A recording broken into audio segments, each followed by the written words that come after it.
name's Lani, and I reached my 2016 Goodreads goal. So that pretty much gives me the capability to tell all you people how to read books. And this is the right way to read books, not the wrong way to read books, because Goodreads goal.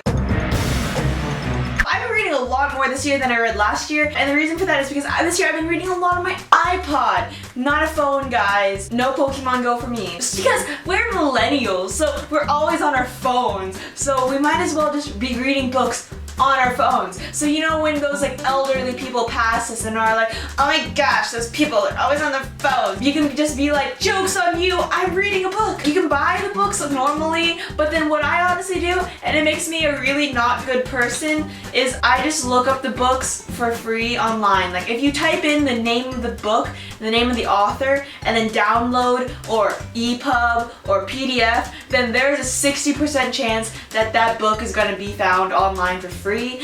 And then what you can also do is you can download it onto your iPod, or what I do more often is I download it onto my computer because some websites are accessed easier on the computer, and then I put that on a Dropbox and then I put that on my iPod. But the thing with that is you can get a virus on your computer. I haven't gotten a virus yet. If you have one of those antivirus things, then your computer's gonna be like, ha, no man, I'm protecting you for your own good. But because you're reading on your iPod, you can do really cool things like read while eating. You can just prop up your iPod while you're eating your cereal and just like, hey. And then step number 2 to becoming a reading master is to bring your book literally everywhere. Bring it when you're going to the bathroom, when you're walking your dog, when you're gonna just go outside for 0.2 seconds to take the trash out, because you might have an opportunity to read 2 pages, or you could read the entire book because you're just waiting in line at the DMV, because the DMV is really, really slow.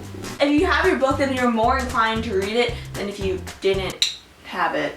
And then step 3 to reading more is if you go on social media less, you will read a lot more. In my mind, sitting down for several hours and staring at a dead tree with ink on it is really productive. So then reading counts as my productive part of my day. But then social media is not. But really, like, I've been going on social media a lot less this year, so the time that I spent on Instagram are now spent towards an adventure of finding a dragon and not liking that dragon because the original world didn't have dragons. So you don't want this new world to have dragons. What the heck is going on, man? But reading is supposed to be for fun, and if you find social media fun, then go on social media if you want. This is just like if you want to read more books, but definitely like don't force yourself into this stuff, because then that ruins the fun. Then it's just like reading for school. And then speaking about reading for school, what you gotta do to books you don't like, you don't continue reading them, you just kick them to the curb. I know a lot of people do not like having books that they don't finish,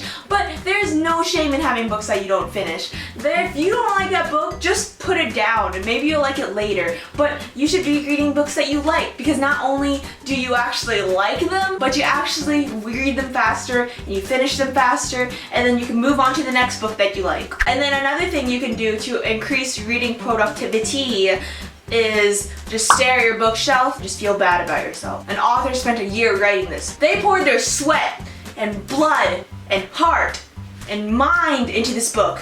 Probably a little bit of their liver too. So the fact that you got it and you're not reading it, what the heck are you doing with your life, man? And then you just pretty much repeat that thought in your head as you're staring at your bookshelf. So then you're just like, what the heck?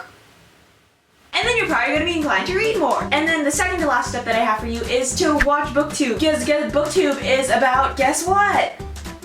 Tubes. I love watching videos about tubes. I have all types of tubes. They have the big tubes and the small tubes. And then my favorite channel that talks about tubes is this one called Tubulosaurus Rex. They're great. JK, they talk about books. So when they're talking about books, you can either be like, hey, I want to read more books because these other people are reading books. Or you can find books that sound super duper interesting to you, and then you're just like, I have to read that book. Hence, you reading that book. Hence, you adding that to your Goodreads challenge. Hence, you completing a challenge. Hence, you overall reading more. But almost all the books that I've read this year are from BookTube, so they can give you recommendations and make you feel bad about yourself, or give you that extra shove to read more, or they can show you readathons. But I think that's all the tips that I'm going to share of how to become a reading master. So thank you so much for watching.